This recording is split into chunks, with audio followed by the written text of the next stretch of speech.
Halo guys, perkenalkan saya Latifa Nabila dari program studi Farmasi Stikes Harapan Ibu Jambi.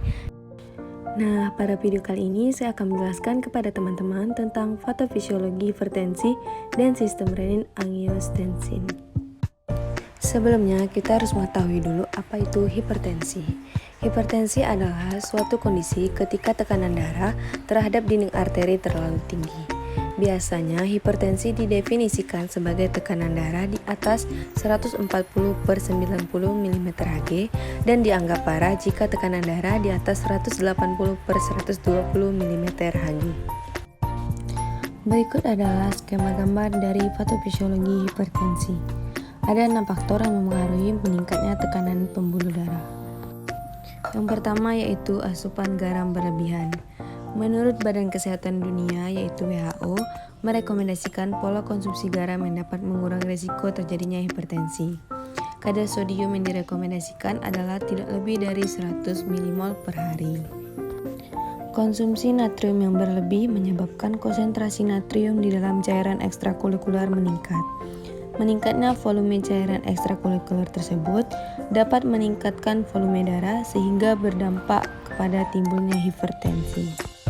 Yang kedua yaitu jumlah nefron berkurang. Jumlah nefron berkurang yang akan mengakibatkan penurunan permukaan filtrasi pada ginjal. Yang ketiga yaitu stres. Sewaktu kita stres, hormon adrenalin akan meningkat dan akan mengakibatkan jantung memompa darah lebih cepat sehingga tekanan darah pun meningkat.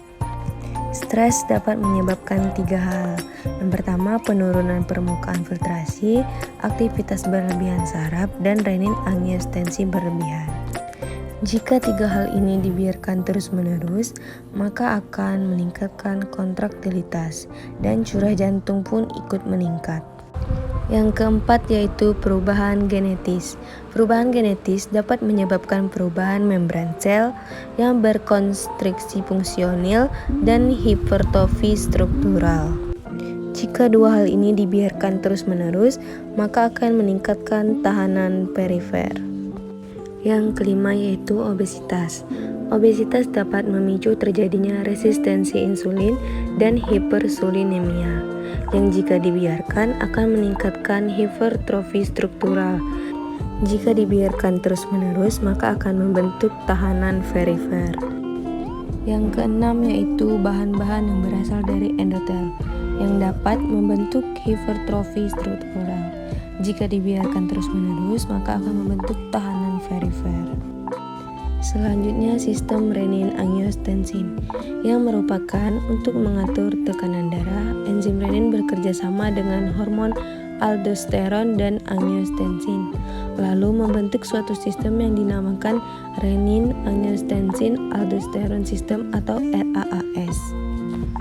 Kerja RAAS ini melibatkan berbagai organ, diantaranya adalah ginjal, paru-paru, dan otak. Pertama diawali dengan penurunan tekanan darah pada ginjal. Kemudian ginjal menghasilkan enzim yang disebut renin yang berfungsi untuk menstabilkan tekanan darah dengan mengatur volume ekstraseluler.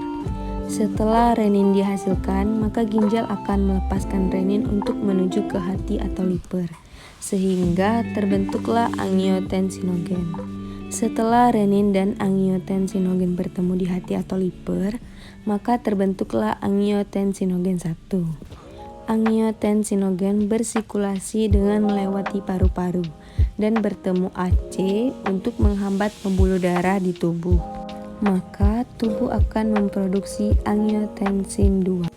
Angiotensin 2 akan menuju ke pembuluh darah dan akan menyempitkan pembuluh darah dengan merangsang vasoconstriction. Angiotensin 2 juga menuju adrenal untuk merangsang aldosteron. Kemudian aldosteron merangsang reabsorpsi dari garam dan air.